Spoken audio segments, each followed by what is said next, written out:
ప్రత్యేక అవసరాలు గల పిల్లల్ని నేను పాదయాత్రలో కూడా కలుసుకోవడం జరిగింది. వాళ్ళ తల్లిదండ్రులు ప్రత్యేకంగా రాయలసీమలో ఎక్కువ ఉన్నారు. వాళ్ళ తల్లిదండ్రులు ఆ పిల్లలు తీసుకొచ్చి నాకు చూపిస్తాం జరిగింది. ఆదుకోవాలని కూడా ఆనాడు కోరటం జరిగింది. అంటే తల్లి తండ్రి ప్రేమ చాలా, వాళ్ళు ఎంత చూపిస్తారో మనందరం చూస్తాం. ఆ పిల్లల్ని మోసుకుంటూ వచ్చి కిలోమీటర్లు మోసుకుంటూ వచ్చి ఈ ప్రభుత్వం ఏర్పాటు చేసిన భవిత స్కూల్స్కి తీసుకెళ్తాం కానివ్వండి, వాళ్ళకి కావాల్సిన కేర్ ఇవన్నీ చేస్తాం కానివ్వండి, అవన్నీ నేను స్వయంగా చూశాను. చూస్తే రాష్ట్రంలో 679 భవిత సెంటర్లు అనేవి ఉన్నాయి అధ్యక్ష. 6 నుంచి 14 సంవత్సరాల వయసు కలిగిన పిల్లల్ని ఇక్కడ ఈ సెంటర్కి తీసుకెళ్తాం జరుగుతుంది. ప్రత్యేకంగా ట్రాన్స్పోర్ట్ అలవెన్స్ ఇస్తాం, ఎస్కాట్ అలవెన్స్ ఇస్తున్నాం. గర్ల్ చైల్డ్కి ప్రత్యేకంగా అదనంగా స్టైపెండ్ ఇస్తాం. ఇంకా హోమ్ బేస్డ్ ఎడ్యుకేషన్ కూడా, అంటే ట్యూషన్లు ఆయన పెట్టుకోవాలంటే అదనంగా కూడా ప్రభుత్వం డబ్బులు ఇస్తుంది. కానీ నన్ను అడిగితే ఇది సరిపోదు. ఒక మాటలు నాకు చెప్తే ఇది సరిపోదు. ఆల్రెడీ వాళ్ళు అనేక ఇబ్బందులు ఎదుర్కొంటున్నారు, సమాజంలో అనేక అవమానాలు పడుతున్నారు. చదవాలని తప్పన ఆ పిల్లల్లో ఉంటుంది. వాళ్ళు అది అధిగమించుకుని ఎలా వెళ్ళాలి దానిపైన కూడా మేము వాస్తవంగా చెప్పాలి, నెల అయింది నేను మంత్రి అయ్యి, నిన్నటితో నెల అయింది. Vast subject. నేను కూడా అధికారులతో చర్చిస్తున్నాను.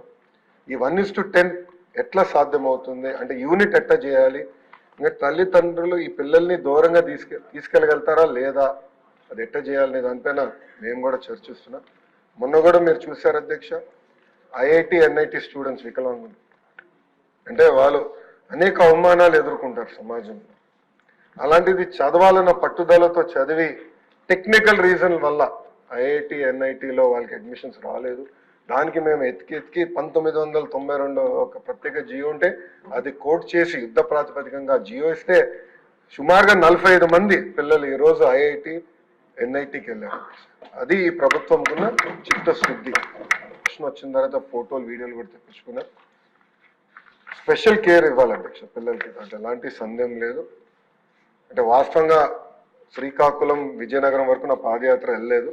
బట్ రాయలసీమలో దాదాపు 6 నియోజకవర్గాలు మినహా అన్ని నియోజకవర్గాల్లో నేను పాదయాత్ర చేశాను. ప్రత్యేకంగా రాయలసీమలో ఎక్కువ ఈ సమస్య ఉంది. ఆ పిల్లల్ని ఆదుకోవాలి, తల్లిదండ్రులకు అండగా నిలబడాల్సిన బాధ్యత మన ప్రభుత్వం పైన ఉంటుంది. తప్పనిసరిగా దీనిపైన ఒక స్పెషల్ కార్యాచరణ ఏర్పాటు చేస్తాం. గతంలోనే చెప్పాను, ఒక 100 day యాక్షన్ ప్లాన్, 100 రోజులు ఒక యాక్షన్ ప్లాన్ మేము తయారు చేయబోతున్నాం. అది సభ్యుల ముందల పెడతా, సంఘాల ముందల పెడతా, ఉపాధ్యాయుల ముందల పెడతా, తర్వాత ప్రజల ముందల పెట్టి వాళ్ళ అభిప్రాయాలు తెలుసుకున్న తర్వాత అదొక వే ఆఫ్ పాలసీని విధానం నేను ప్రజల్లోకి తీసుకెళ్ళిన ఆలోచనలో ఉన్నా. అది వచ్చే అకాడమిక్ ఇయర్ నుంచి అమలు చేయాలనేది మన ప్రభుత్వం లక్ష్యం. దాంట్లో భాగంగా ఇది చాలా సీరియస్గా నేను తీసుకుంటాను. అవసరాలు ఉన్నాయి అంటే ఎలాంటి సందేహం లేదు. బట్ యూనిట్ ఎట్లా ఏర్పాటు చేయాలో వాస్తవంగా నేను కూడా కొంచెం కన్ఫ్యూజన్లో ఉన్నా. గౌరవ సభ్యులందరూ కూడా సూచనలు ఇవ్వండి. అంటే 1:10 మెయింటైన్ చేయాలంటే మండల యూనిట్ అయితే దూరం అవుతుంది. అదే నాకు అర్థం ఎట్లా చేయాలనేది. అందరు సూచనలు ఇవ్వండి. హౌస్ అయిన తర్వాత కూడా దీనిపైన డిస్కస్ చేద్దాం. బట్ తప్పనిసరిగా దీనికి ఒక సొల్యూషన్ తీసుకొచ్చే బాధ్యత మన ప్రభుత్వం తీసుకుంటుంది.